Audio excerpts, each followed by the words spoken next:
Good morning mga boss. Mayong muntag. No. So, gising lang natin.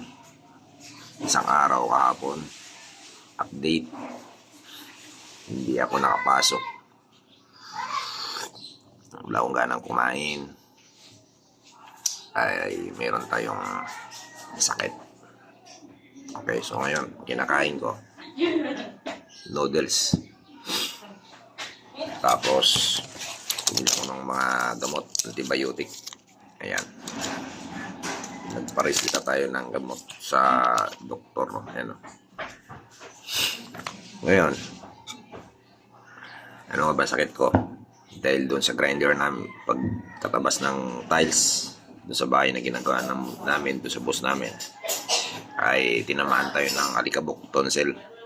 Tapos yung aking allergic pa naman ako sa mga alikabok. So, kaya bumili ako ng mga antibiotic na anti-allergic. Wala akong ganang kumain. Kaya ngayon, ay update ko kayo. Tayo ay mayroong hindi magandang karamdaman ngayon. Medyo okay na. Pero inaatake pa rin tayo ng ating ubo. May ubo kasi tayo. Masakit ang aking lalamunan. Kung kailan malapit na matapos yung ginagawa namin ay tsaka naman tayo nabutan ng sakit. Ganun talaga ang buhay mga boss. Good morning sa inyo mga busing. Big love shoutout sa aking mga kaibigan. Pasensya na, hindi tayo nakakapagpagawa ng mga content video natin kasi nga busy si Boss Dave. Medyo wala tayong gana mag-vlog kasi nga masakit.